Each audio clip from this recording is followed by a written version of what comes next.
जी अस्सलाम वालेकुम। अगर आपके नाम पे फॉरेन एसेट्स हैं जिसके अंदर आपका बैंक बैलेंस है, कोई कैश आपके पास फॉरेन करेंसी में पड़ा हुआ है, इसके अलावा आपने कोई प्रॉपर्टी वहाँ पे परचेज की हुई है, कोई अपार्टमेंट वगैरह है, और कोई शेयर्स में इन्वेस्टमेंट है या कोई भी इन्वेस्टमेंट और किसी फॉर्म गवर्नमेंट सिक्योरिटीज के फॉर्म में है, तो ये सारे एसेट्स अगर आपने डिक्लेयर किए हुए हैं पाकिस्तान में एफबीआर को, तो फिर इसके ऊपर आपको कोई टैक्स मजीद पाकिस्तान में पे नहीं करना पड़ेगा। इससे रिलेटेड एटीआईआर का एक डिटेल जजमेंट आई है जिसमें एक लेडी बता रही है कि foreign assets immune from taxes. ATIR ने जजमेंट पास की है एक केस के अंडर, और इसमें जो लॉ का रेफरेंस दिया गया है foreign assets declaration and repatriation act 2018 है। इसकी कॉपी आपके स्क्रीन के सामने ये अवेलेबल है। ये लॉ बेसिकली 2018 में पास किया गया था, और इसमें फॉरेन एसेट्स डेफिनेशन में भी बताया गया कि कौन कौन से एसेट इस लॉ का पार्ट है, जिसमें मूवेबल मूवेबल प्रॉपर्टी आपके पास है जो पाकिस्तान से बाहर पड़ी है, और इंक्लूडिंग रियल एस्टेट है, मॉर्गेज एसेट्स हैं, स्टॉक हैं, शेयर्स हैं, बैंक अकाउंट्स हैं, Boolean, cash, jewels, paintings, accounts and loan receivables, जितने भी आप चाहे बिजनेस कोई आप कर रहे हैं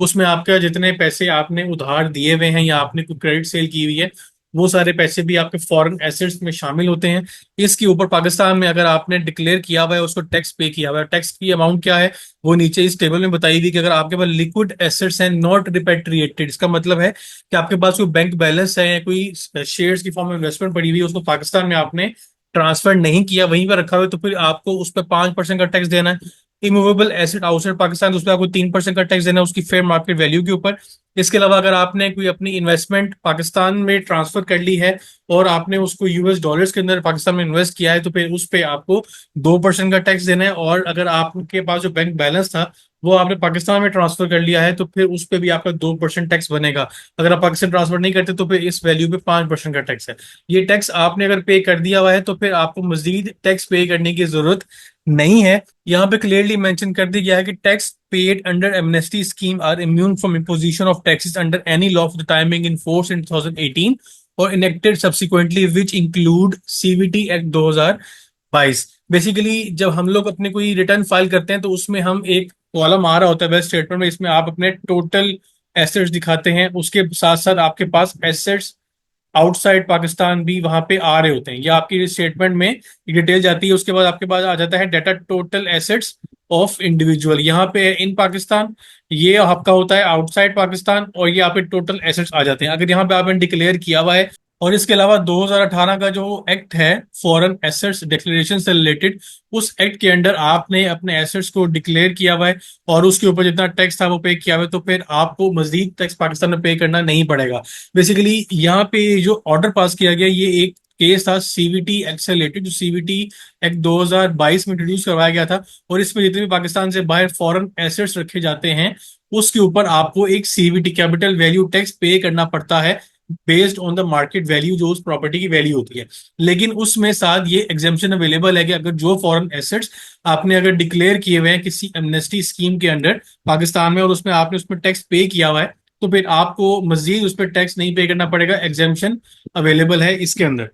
पाकिस्तान में 2018 में एक एमनेस्टी स्कीम अनाउंस की गई थी जिसको फॉरेन एसेट्स डिक्लेरेशन एक्ट का नाम दिया गया था। जिस टैक्स पेयर ने उस स्कीम में अपने एसेट्स को डिक्लेयर नहीं किया उसके ऊपर ये सीवीटी जो एक्ट 2022 है ये अप्लाई होता है, उसको टैक्स देना पड़ेगा। उसके ऊपर जितने भी टैक्सेस पाकिस्तान में अप्लाई होते हैं फॉरेन एसेट्स के, वो अप्लाई होंगे, उसको कोई एग्जेम्पशन अवेलेबल नहीं होगी। इस ऑर्डर की जो सॉफ्ट कॉपी है मैंने अपने व्हाट्सएप चैनल में भी शेयर कर दी है, इसमें डिटेल में सारी चीजें बता दी गई हैं, लॉ का पूरा रेफरेंस अवेलेबल है। इसके अलावा जो केस लॉ था इसमें क्या हिस्ट्री रही है, किसके पास ये केस पेंडिंग था, कमिश्नर अपील से होते हुए एटीआईआर के पास पहुंचा, वहां जाके वहां फैसला ये किया गया कि क्योंकि ये एसेट एमनेस्टी स्कीम के अंदर डिक्लेयर कर दिया गया था और उस बंदे ने अपने स्टेटमेंट में उसको पूरी तरह डिक्लेयर कर दिया था और टैक्स भी पे कर दिया था, इसलिए अब उसको मजीद टैक्स पे करने की जरूरत